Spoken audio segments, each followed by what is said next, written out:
Behind me here I've got an unusual piece of Sony's history. This is their KPX-1 portable cassette player with an unusual kind of 360-degree speaker system, and also the cassettes in this, they go in on the top. This one's working fine as far as playback goes. In fact, it doesn't sound bad at all. And with it having this 360-degree speaker, it doesn't matter which way you face it, the audio comes out just fine in all directions.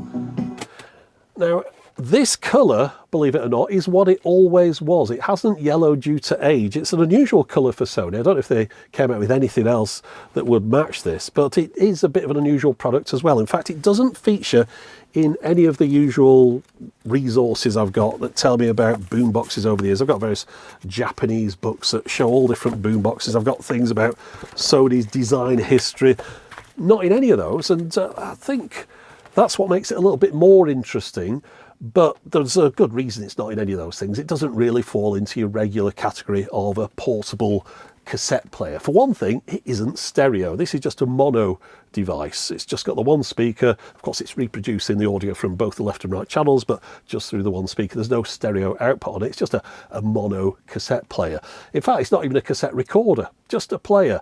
And that might give away a little bit about what this thing is actually about. But I'll explain more on that as we look through it. So let's have a look at this in a bit of closer detail. No, that didn't work. Let's have a look at it. This device was introduced at the end of 1982, and it's an unusual mishmash of materials. The tubular metal handle feels substantial and dependable, but other than the speaker grill, it's the only bit of metal on this. The mustard-coloured plastic body does feel solid, though, well constructed. It's not creaky, thin plastic being used here. So it's a bit of a surprise that when you look at the top, you find what appears to be quite a plasticky, low-end cassette deck.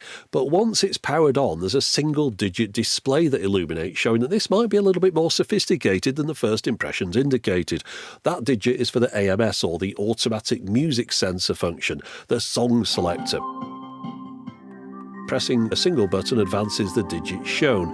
Numbers beyond 9 are represented by a dot that prefixes them. So, for example, if I wanted to go 2 tracks back on the tape, I set that digit to 2, press the rewind button while the tape is playing, and it will wind to the appropriate position on the tape and then start playing it.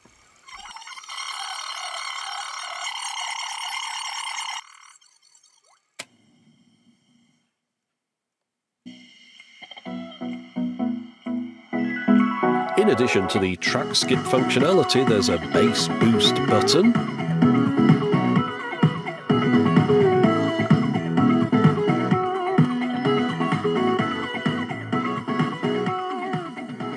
and as for these controls on the top, the left-hand one, that adjusts the tape speed.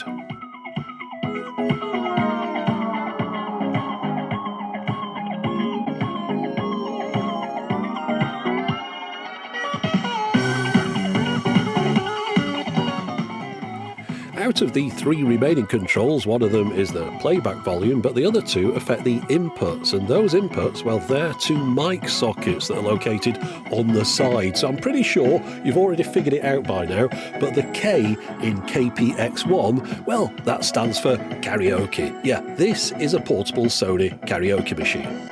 Oh, karaoke? No, not doing that. Yeah, now, if there is anyone still watching, given that this is a portable device, there are a number of different ways that you can power it. It can run off 6 D cells, those go in the base. It can also run off mains power, being from Japan, that's 100 volts. It can also be powered via a 9-volt DC input. And notice on this panel, we've also got a socket that would enable you to record your excruciating karaoke performances.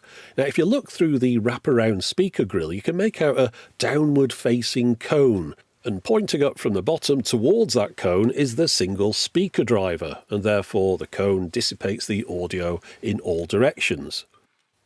One thing I should mention, though, these things are getting on in years, and given that this is over 40 years old, it is showing that in certain areas, not just in wear and tear, but my device struggles with fast forward. I suspect that's down to a dried up rubber wheel that's slipping inside. Oh, and while I'm here, the only button I haven't mentioned is the one next to the track selector. That's a cancel button. And if you were to press that, it resets that display to 0.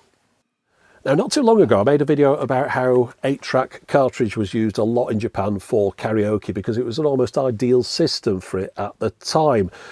It's quite a robust cartridge. It's also a loop of tape, so that once the song has been sung to, it reaches the end, goes back to the beginning, it's ready to go again. You can instantly choose between 4 programs or 8 programs if they're mono. So effectively, you've got 8 tracks ready to sing along with at the push of a button, instant playback. Now, that is not something that you can really say about cassette. If you've got a cassette with 8 tracks on it, it could be on side A or side B. You might have to fast forward or rewind to get to the appropriate one. There are, of course, ways to make that simpler, and they've used one in this with the auto music search function. This searches for, I think it was up to 15 tracks. You could go forward or back to pick an individual song out and to be able to sing along with that. But you wouldn't really want 15 tracks on one side of a tape. It's much easier if you reduce the track numbers down. Then there's a lot less time seeking through that tape to get to the right one. And that's what they've done with these karaoke tapes. We've got 4 tracks on here, 2 on side A, 2 on side B. If you want to sing along with one of these, well, you choose the side of the tape it's on, pop that in the machine, and then it's either the one right at the beginning or it's the next one along. It won't take you too long to search between them. So that's how they managed to make the cassette into more of a suitable format for karaoke. Still perhaps not as good as 8-track, but you know, it was workable, and obviously they've got it working here. One way they managed to get it working a little bit better is by having a machine that used 2 cassette decks. I'll show you that now because it's in the same brochure as this one, and also now you'll be able to see that in the brochure, yeah, this was always this kind of yellowy colour. Maybe they made it this colour so that when people smoked around it, it didn't look any different, but yeah, let me just show you that now. So here you can see the KPX-1 next to its big brother, the KPX-7. It seems like these were both launched around the same time. This brochure dates to October 1982. And you can also see that Sony have come up with a Karaoke Land branding for this range. The more sophisticated KPX-7 model offers a 1-button track selection for both decks. But in addition, the selections can be programmed into a playlist across both of those tapes. The idea being that while one song is being sung, the other deck is winding the tape into position so the party never stops. There's also the option to use the second deck to record your amazing performances. I'll pop the KPX-1 page into the translator here, and you can see how the omnidirectional speaker design allows the placement of this device in the centre of a group of people. And everyone seems to be having a whale of a time.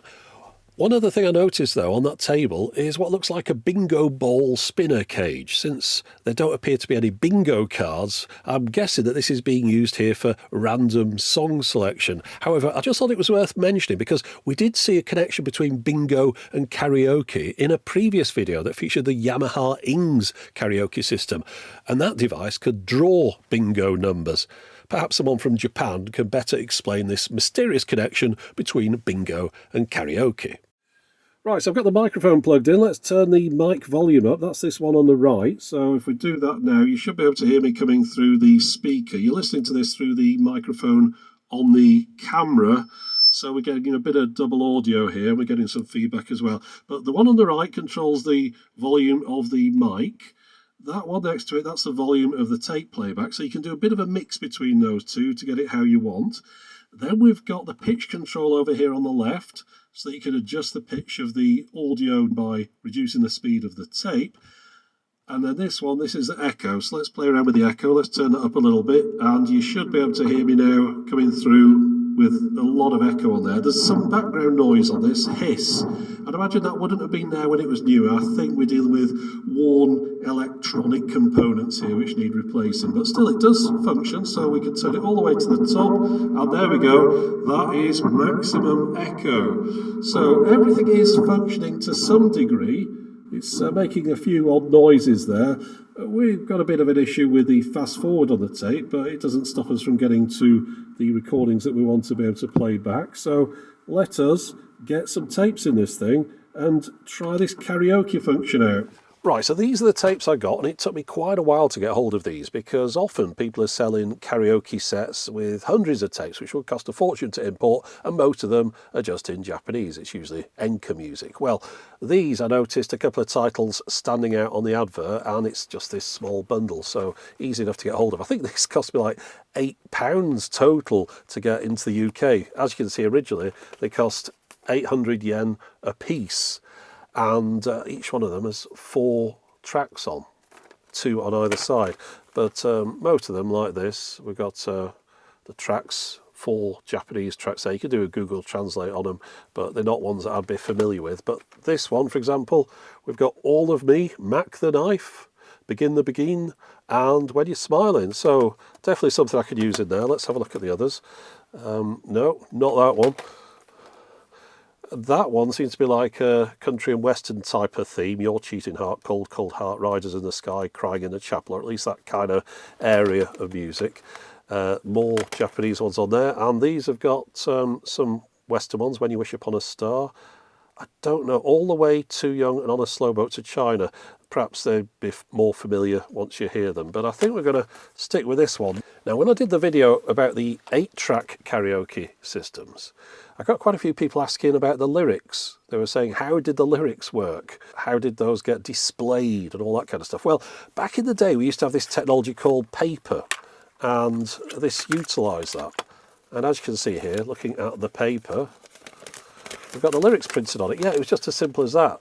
In some of these big sets, you got like a karaoke lyric book. And then on top of that, I noticed on the back of these, they're quite serious about this. It tells you how long it plays for, but also what key it's in.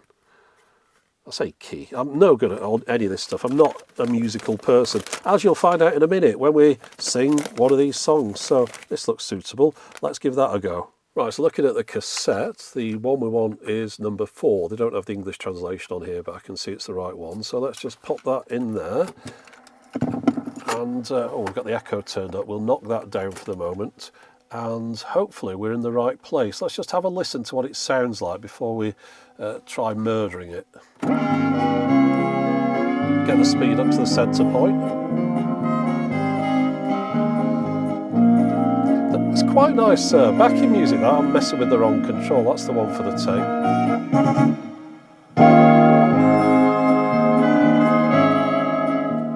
Yeah, decent quality that. Sometimes they're really cheap sounding. Looking at these, the tapes date from 1988. Right, here we go. This is our next track. So that's the one. Oh yeah.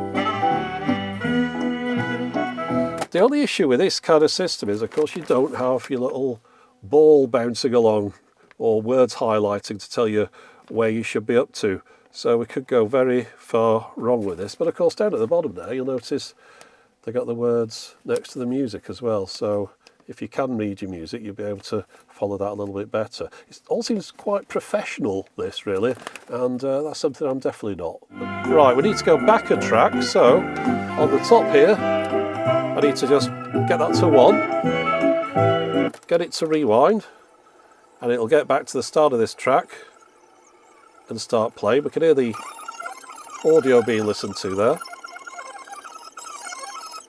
There we go. Right, we're in the right position. Let's give it a go. Right, okay, let's get that echo going. Yeah, that'll do. Halfway. Is that okay? Right.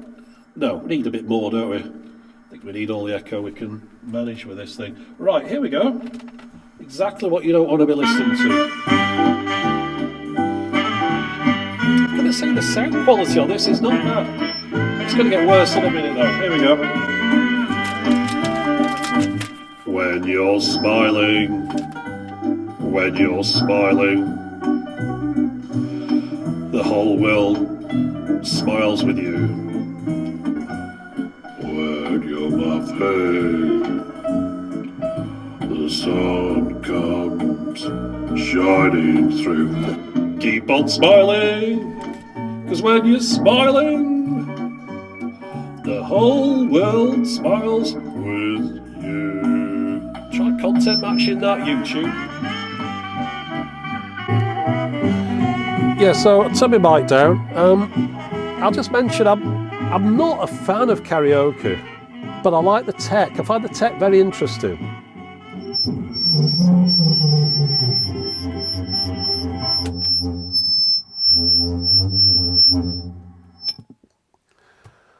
I think that's enough of that. Bloody hell, what a disaster. I've got to say though, you know, unplug the mic, just use it as a tape player. It's all right, this. It doesn't sound bad at all. You know, if you wanted a cassette player to play out to a group of people, it's not a bad option. The fact it's mono doesn't really matter when you're just playing something through one speaker. The only issue with this, I've got that fast forward problem, and I feel like maybe I should open it up and have a look at fixing that. There is a video that I found on YouTube of a chap opening one of these up and replacing all the capacitors in the thing. And it's a brilliantly made video. It's a chap in Japan, beautifully edited and shot. I mean, a lot better than anything I've ever done. And really condensed down in just to the bare minimum of visual information. No voiceover, there's no language barrier. And I'm going to link to that. I'm going to put a pin in the description and the top comment and all that kind of stuff, because I think you should watch it, because if you're interested in seeing what's inside one of these, I'm letting you down here because people say, oh, why didn't you take it apart? Well, I've seen a guy take it apart and he did a much better job than I'll ever do, and I'm concerned that if I open this up and swap a belt out or fix the fast forward issue, which might just be some kind of friction problem, I'm really doing it a disservice, because it actually needs all the internal components swapping out probably to get it running perfectly, and I'm not capable of doing something like that. But a guy who has already done it, and he's made a video that will show you exactly what happens if you do all that. I don't think there's a before and after on the audio, but still, it just shows you what goes into fixing something like this up properly, not just botching it like I would do. So yeah, if you're interested in seeing inside one of these, have a look at that video in the description and the pinned comment. But that's it for the moment. As always, thanks for watching.